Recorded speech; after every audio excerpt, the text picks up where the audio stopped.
안녕하세요. 자, 이번 시간은 이제 이론 시간입니다.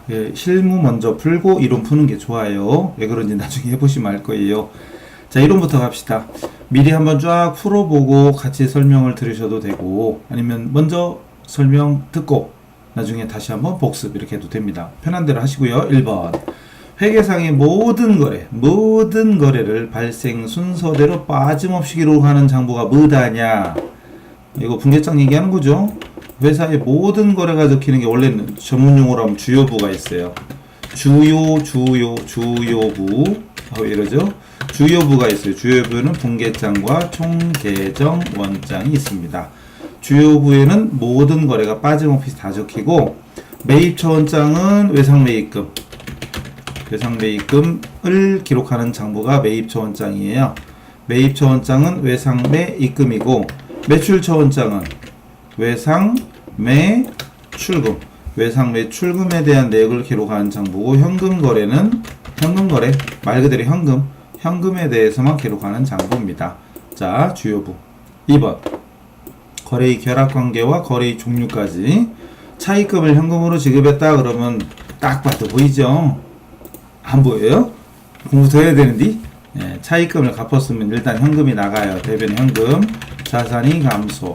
그리고 차입금 갚았으니까 돈이 나간 이유를 차변에 쓰면 되잖아요. 이유가 차입금, 단기 차입금이라는 부채의 감소가 됐죠. 그래서 부채의 감소, 자산의 감소, 부채의 감소, 자산의 감소. 일단 이거밖에 없잖아요. 더 이상 볼 것도 없죠. 답이죠. 그리고 비용이나 수익이 전혀 없는 거래가 교환거래였다. 이거였죠. 자, 3번. 다음에서 설명하는 계정 과목이 뭐다냐 그랬습니다. 당좌예금 잔액 범위를 초과하여 끝났죠. 예금 잔액, 당좌 예금 잔액을 초과하여 수표 발행할 때 쓰는 말이 당좌 차월. 나중에 재무상태표에는 단기 차입금으로 적히는데 그건 나중이고, 일단은 당좌 차월 맞죠? 중요합니다.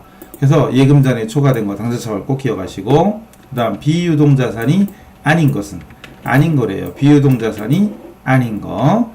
원래 자산에는 이건 알고 보면은 정말 쉬운 거지만 공부 안 한 사람한테는 어려운 겁니다. 어쨌든 자산에는 당좌자산이 있고, 그리고 재고자산이 있어요. 그 결론 답이 4번이죠. 그 다음 비유동자산에는 투자자산, 유형자산, 무형자산, 기타 비유동자산이 있습니다. 이거는 아는 사람한테는 정말 쉬운 문제지만 모르는 사람한테는 그냥 찍기죠. 찍기. 네. 그 다음 개인기업에서 자본금 계정 차변. 자, 자본금은 말 그대로 자본이죠. 차변. 그럼 거래의 판료수에 따라 자본의 증가, 자본의 감소, 자본 증가 어느 변? 네, 이러고 있으면 안 돼요. 또 자본 증가 대변, 자본 감소 차변. 그럼 자본금 계정 차변이라는 얘기는 결론은 자본의 감소, 자본의 감소에 해당되는 걸 찾아라 이겁니다. 그럼 답이 나오죠? 딱 봐도 나오죠? 끝. 안 나온다고요? 공부 더 하셔야 되는데, 공부 더 하셔야 돼요. 그거 안 되면 진짜 곤란해요. 너무 크게 그랬나? 자본금 계정. 어머나? 자본금 계정은 너무 크게 했네. 잠깐만요. 자본금 계정 그 자체가 원래 자본이니까, 그 자체가 자본이기 때문에 자본의 증가는 대변이고 자본의 감소는 차변입니다. 맞습니까? 자본 증가는 대변이고 자본 감소는 차변이에요. 그럼 자본이 원래 증가가 대변이니까 출발도 대변이죠. 기초자본 대변입니다. 그리고 말 그대로 추가하여 출자할 때 대변이고, 단기 순이익 발생에도 자본이 증가니까 대변입니다. 추가 출자라고도 하고, 주식회사 자본회계에서는 증자라고 합니다. 증자. 기초자본이 다른 말로 원시출자예요. 원시. 처음 시작할 때 출자한 원시출자입니다. 처음 시작에 출자했던 원시출자. 자, 대변 오는 거 이런 것들이 다 확인하시고, 반대로 차변은 감소니까 인출, 기업주 개인적인 인출, 감자가 되고, 그리고 단기 순손실이 발생할 때, 그리고 기말자본 이런 식으로 이루어집니다. 자본금 계정 구조를 외우는 게 아니죠. 외우는 건 거래의 8요소. 거래의 8요소에 따라 자산 증가 어느 변이냐, 자산 감소 어느 변이냐, 자본 증가 대비한 자본 감소 차변, 이런 거래의 8요소는 외워야 되지만 이 내용은 알고 보면 외우는 게 아니라 이해하고 푸는 거예요. 6번 갑니다. 자산을 실수로 비용으로 처리했대. 자산으로 처리할 걸 비용으로 처리했대요. 자산으로 처리할 걸 비용으로 처리했다. 말 그대로 자산이 줄었잖아요. 자산 적을 걸 비용 적었으니까 자산이 과소. 자산 과소는 3번도 있고 4번도 있죠. 그죠? 그 다음 비용. 없어야 될 비용이 만들어진 거니까 비용이 과다죠. 끝났죠. 3번이 답이고, 참고로 자산이 과소 계상되고 비용이 과대 계상됐어요. 그럼 비용이 과대 계상되면 단기 순이익은 과소 계상되고, 순이익이 과소면 비용이 늘어나면 이익은 줄죠. 단기 순이익은 수익에서 비용 빼는 걸 생각하시면 비용이 늘어나면 이익은 줄어듭니다. 그 다음에 이익이 과소면 자본도 과소가 됩니다. 자본의 과소. 됐죠? 그 다음 영업의 수익에 해당되지 않는 거, 영업의 수익이 아닌 거. 이건 너무 쉬운 건데, 기부금 보자마자 영업의 비용. 아는 사람한테는 겁나게 쉬운 거지만 또 이것도 족보 못 외운, 공부 안 한 사람한테는 이것도 그냥 찍기죠. 그냥 어떤 것이 맞을까요? 그럼 아니 되어요. 기부금은 영업의 비용입니다. 수익에는 매출액과 영업의 수익, 그리고 비용에는 매출원가, 판관비, 영업의 비용이 있잖아요. 어쨌든 기부금은 영업의 비용입니다. 모르면 큰일 납니다. 1번 아까 했는데, 가에 해당되는 유동자산에 당좌와 뭐가 있다 그랬잖아요. 위에서 구분했었죠. 당좌자산과 재고자산이 있었다. 그럼 재고자산에 해당되는 걸 찾아라 이거죠. 재고자산 하면 뭐 상품이나 제품, 원재료 등이 있습니다. 답 나왔죠? 2번 상품, 재고자산. 1번은 당좌자산이고, 차량은 유형자산이고, 산업재산권은 무형자산입니다. 그 다음 자료에서 갑상품에 대한 11월 매출총이익을 물어봤고, 선입선출법이에요. 자, 매출총이익은 일단 매출총이익은 매출액에서 매출원가를 빼면 됩니다. 자, 그런데 매출액은 여기 자료 보니까 월초재고 매입 매출 딱 3개인데 매출은 하나밖에 없죠. 15개에 800원. 15 곱하기 800원 하면 12,000원인가요? 12,000원. 자, 이제 문제는 매출원가를 구해야 되는데, 이 매출원가를 선입선출법으로 구하랬죠? 그럼 선입선출법은 먼저 들어온 거 먼저 팔아라. 먼저 들어온 게 먼저 나간다. 먼저 사온 걸 먼저 판다. 라고 가정하는 거잖아요. 그럼 월초 10개하고 매입 10개 총 20개 있었는데 15개 팔았잖아요. 그럼 15개를 위에서 거부터 먼저 들어온 것부터 먼저 나간다고 보는 거죠. 그럼 먼저 들어온 10개, 얘가 갑자기 이렇게 요즘 왜 그럴까요? 이런 거 10개 곱하기 단가 500원 5,000원 플러스 그 다음 5개 더 줘야 되잖아요. 그 5개는 나중에 들어온 600원짜리죠. 600원짜리. 그래서 이거 5,000원이고 3,000원이네요. 5,000원, 3,000원이죠. 그럼 8,000원. 8,000원이 매출원가. 답 나왔죠? 그럼 매출원가 8,000원. 그럼 12,000원에서 8,000원 빼면 이익은 4,000원. 그게 답이 2번이네요. 맞죠? 자, 매출원가. 매출한 상품 15개에 대한 원가. 먼저 들어온 게 먼저 나간다. 만약에 후입선출법이면 후입선출법이었다면, 자, 15개인데 나중에 들어온 게 먼저 나가잖아요. 나중에 들어온 건 이거 10일 거죠. 이거 600원짜리 이거 먼저 계산해야죠. 10개 곱하기 600원 먼저 계산하고 나머지 5개를 먼저 들어와 있던 기존에 있던 500원짜리 이렇게 계산해서 매출원가를 6,000원에 2,500원이니까 7,500원이 되겠네요. 이런 식으로 계산도 할 줄 알아야 됩니다. 아셨죠? 이동평균법은 될라나 6, 11,000원. 이동평균법도 되긴 되네요. 이동평균법은 이동평균 단가를 먼저 구해야 되죠.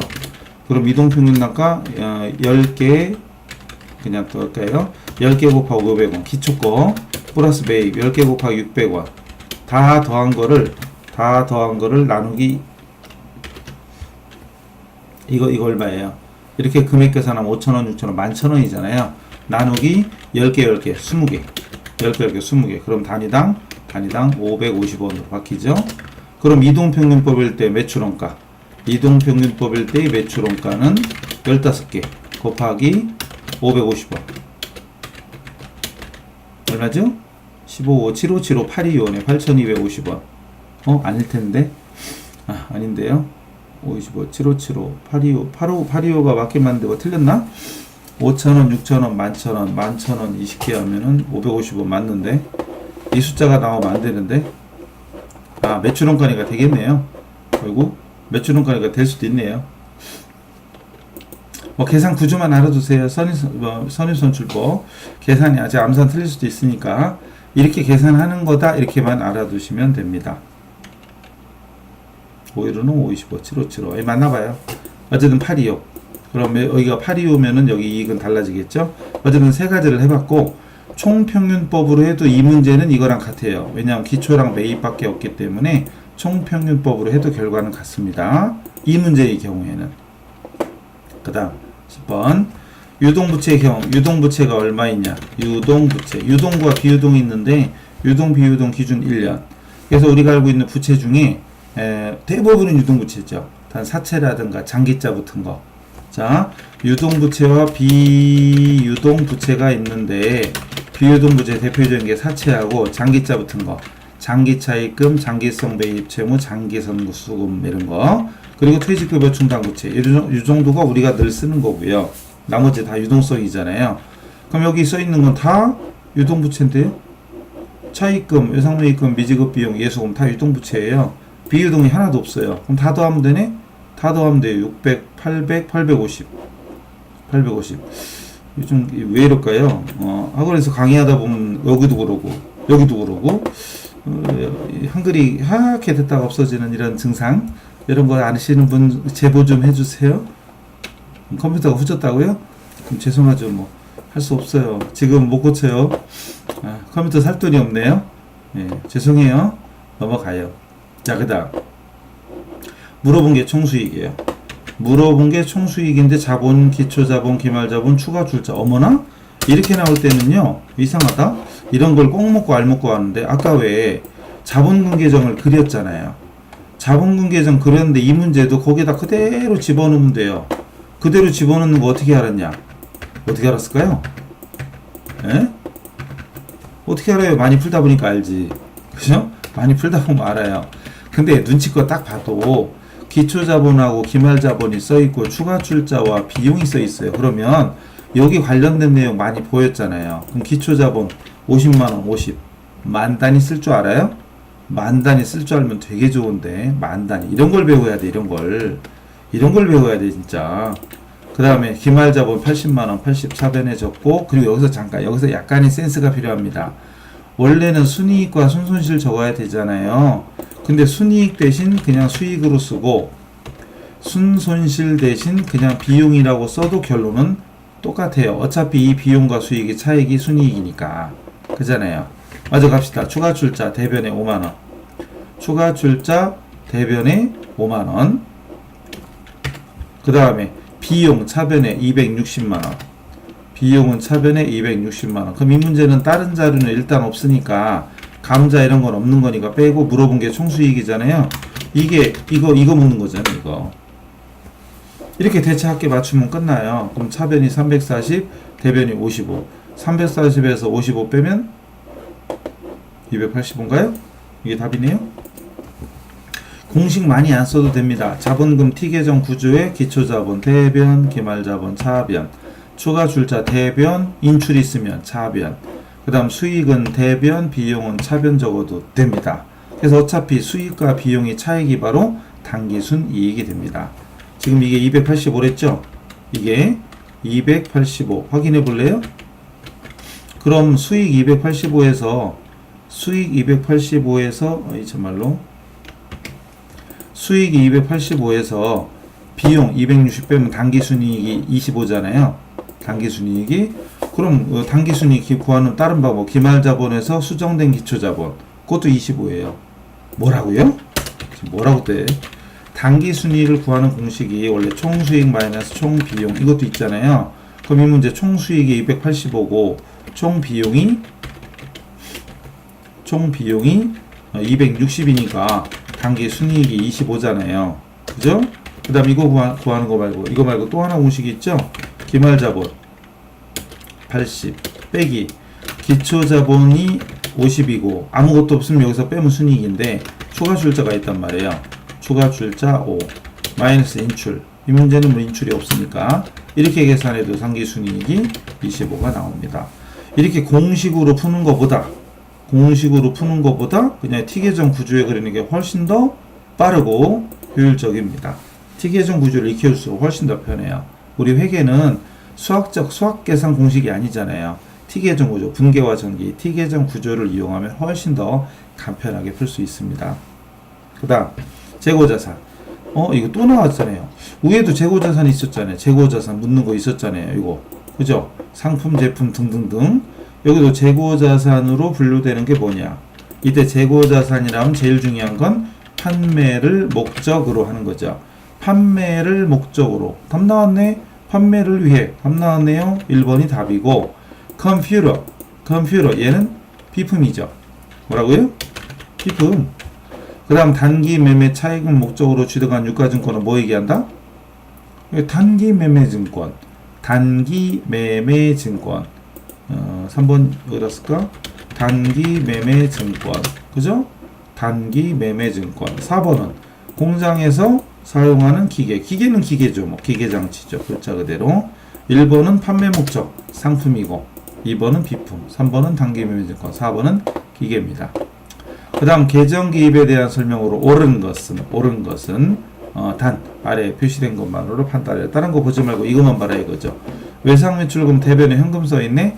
딱 보자마자 외상값 받았구나, 회수했구나 이런 단어가 눈에 딱 보인다면 기초 연습 확실히 잘한 거고, 이게 뭐다 하냐 막 이러고 있으면 기초 분계와 전기, 분계와 T계정 구조, 분계 전기 연습을 안 한 겁니다. 일단 계정 과목이 외상매출금이죠. 일단 계정 과목이 외상매출금입니다. 그럼 외상매출금은 말 그대로 자산인데, 근데 자산인데라고 했는데 외상매출금이 자산이었나? 이런 사람 있죠. 좀 찔리죠. 그런 사람 되면 안 돼요. 안 찔려야 돼. 자산인 거 당연히 알아야 돼. 자산의 증가는 차변이죠. 자산의 증가는 어디 갔어? 자산의 증가는 차변이고 자산의 감소가 대변입니다. 그죠? 자산의 증가는 차변이고 자산의 감소는 대변이다. 이걸 알아야죠. 그러면은 자산의 증가가 차변이고 감소가 대변이니까 차변에 기초잔액이 오고, 그리고 차변에 외상 매출액이 옵니다. 그 대변에 외상대금 회수액이 오고 기말잔액이 오는 거. 이게 기본 구조죠. 그러니까 지금 대변에 써 있잖아요. 외상매출금 대변에 써 있는 거 딱 봐도 회수액이다 이런 뜻이죠. 물론 나중에 좀 더 공부해서 대손, 우리 이미 다 배웠죠. 참 대손 처리한 것도 배웠잖아요. 대손 발생한 것도 있지만 여기 현금이라고 써 있으면 회수한 거죠. 이거 얘기하는 겁니다. 그냥 딱 봐도 현금으로 회수하다, 이게 정답이 돼야 돼요. 차변에 있으면 매출액, 대변에 있으면 기본이 회수액. 됐죠? 기초나 기말은 전기 2월이나 차기 2월 적히니까 전기 2월이나 기말잔액은 차기 2월 적히니까 보면 알 수 있는 거죠. 그죠? 그 다음 14번 소유기간이 1년 이상이고 비유동이란 뜻이죠. 1년 이상 비유동. 또 장기적으로 영업활동에 사용할 목적, 그리고 보유하는 형태가 있는, 그럼 다 답 나왔죠. 유형자산이다. 유형자산은 뭐 있다? 토지, 건물, 기계, 차량, 비품 이런 것들이 있죠. 자, 컴퓨터 가가 나와야 됩니다. 가가 나와야 돼. 2, 3번은 틀려. 그럼 얘들은 3, 4번 볼 것도 없어. 그냥 1, 2번 중에 하나. 투자 목적 건물. 자, 건물이니까 유형자산이죠. 아싸, 틀렸죠. 틀렸어요. 그럼 안 되죠. 자, 어쨌든 답은 그럼 차량 4번이고요. 판매용 자전거는 상품이에요. 여기서 토지나 건물, 이왕 좀 크게 쓸게요. 그럼 토지나 건물은 영업용이다. 그러면은 그냥 유형자산이죠. 유형자산. 토지나 건물이라는 유형자산으로 처리하면 되고,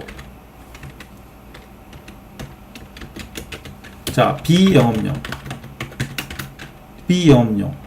임대라든가 시세 차익 목적. 아니면 이 문제처럼 뭐라고 써 있어요? 투자 목적이라고 써 있죠? 글자 그대로. 투자, 비영업용 투자죠, 투자. 투자 목적이라고 써 있습니다. 그 임대라든가 시세 차익이죠. 이럴 때는 투자 자산이에요. 투자 부동산이라는 과목을 써서 이거 시험이 잘 나와요. 특히 1급 넘어가면 이거 함정으로 잘 나옵니다. 건물 그럼 무조건 건물 이렇게 쓰는데 아니에요. 투자 부동산. 그 다음에 상품. 판매용이다. 판매용일 때는 그냥 재고 자산입니다. 계정 과목은 상품이죠. 이런 식으로. 그러니까 목적에 따라 다 달라요. 목적에 따라 다르다. 자, 3번 판매용 자전거는 상품이라고 그랬습니다. 판매용은 다 상품이에요. 자, 그 다음 문제. 물어본 게 매출총이익. 매출총이익이고 총매출액 보이고 기초재고, 기말재고, 매입액. 상품에 대한 자료가 두어 개 이상 보이면 무조건 오늘 계정 많이 그린다. 무조건 T계정을 그리세요. 상품에 대한 자료, 기초재고, 기말재고, 매입 매출 막 이런 기초, 기말 이런 매입 매출 하여튼 상품과 관련된 자료가 보이면 무조건 상품 계정을 생각하세요. T계정 그려서 상품, 재고자산. 그래서 기초재고 차변, 매입 차변, 그리고 매출 대변, 기말 대변, 그리고 대변 다 더해서 차변을 뺀 금액이 매출 총이익이다. 이걸 알아두면 이 T계정 구조 이걸 알아두면 굉장히 편합니다. 자, 잘 보세요. 기초 차변, 기말 대변, 매입 차변, 매출 대변, 그리고 대변 더해서 차변 빼면 그게 바로 매출 총이익이다. 중요한 거죠. 저하고 이론하신 분들은 이거 많이 했을 거예요. 그리고 이것만 달달 외워도 한 문제 또 이 문제처럼 어렵지 않게 구할 수 있어요. 자, 매출 80만원, 그리고 만 단위 80만원이 80만원으로 보인다면 80 이렇게만 쓰는 것이 훨씬 더 효율적입니다. 기초재고 차변에 10, 기말재고 대변에 15, 그리고 매입액 차변에 55. 그럼 대변 95에서 65 빼면 이익이 30이죠. 간단하죠? 매출 총이익. 근데 이건 매출 총이익이에요. 매출 총이익입니다. 매출 총이익이에요. 매출 총이익. 근데 물어본 건 매출 총이익의 답이구나. 참, 딴 생각이네요. 만약에 영업이익 물어봤어. 자, 지금 매출 총이익은 나왔단 말이에요. 왜 이러니? 매출 총이익은 어쨌든 나왔어요. 근데 그 매출 총이익에서 판매비와 관리비를 빼면 그게 바로 영업이익이 되죠. 그것도 알아야 됩니다. 그것도 알아야 돼요. 중요한 거죠. 그래서 매출 총이익에서 판관비 빼면 되는데 이 문제 중에 판관비 있냐? 있죠. 광고순전비. 판관비는 뭐가 끝나요? 여과한 비료, 비료 여과, 여과, 비료, 비료 여과. 비료인데 여과시켰나봐. 비료를 여과시켜. 비료 여과로 끝나는 말. 그래서 여기는 광고순전비가 판관비예요. 그럼 3만원을 빼. 그럼 30에서 3만원 빼면 27만원이 영업이익. 이런 것도 있죠. 4번에 있네. 예, 이 문제 정답은 물론 3번이고 4번은 영업이익이 됩니다. 이때 배당금 수익은 영업의 수익이니까 안 들어가요. 자, 그래서 판관비에 속하는 게 뭐가 있는지, 그래서 영업이익 구하는 것까지 해두면 완벽합니다. 영업이익까지. 그래서 기출문제 이론 풀어봤는데 어떠셨어요? 많이 맞추셨어요? 미리 풀어봤다면 이거 정답 체크하면서 들으면 되잖아요. 어쨌든 웬만하면, 물론 다 맞고 싶겠지만 웬만하면 10개 이상 맞추면 거의 합격권이라고 보시면 돼요. 10개 정도 맞출 수 있는 사람이면 실기는 웬만하면 다 맞아요. 실기 다 맞으면 합격할 것 같지만 그게 쉽지 않아요, 생각보다. 그래서 이론을 웬만한 사람 다 반타작 하기 바쁘고, 반타작에서 운 좋으면 한두 개 더 맞고 막 이런 건데, 가능하면 좀 안정적으로 10개 이상 맞추면 웬만하면 다 붙습니다. 근데 반타작 까딱까딱 하면 합격이 까딱까딱 하는 거고, 5개도 맞추기 버겁다 그러면 합격이 버거운 거예요. 이론이 정직한 거예요. 이론을 잘 푸는 사람이 결국은 실무도 잘할 수밖에 없어. 이론 잘하는데 실무 못하는 사람 본 적이 없어요. 본 적이 없어요. 그러니까 이론을 최대한 자꾸 공부를 해서 익혀두시는 게 좋습니다. 자, 그래서 70일인가요? 이론 문제, 기출문제 풀이를 마치도록 하겠습니다. 다음 회차에 뵙겠습니다. 수고하셨어요.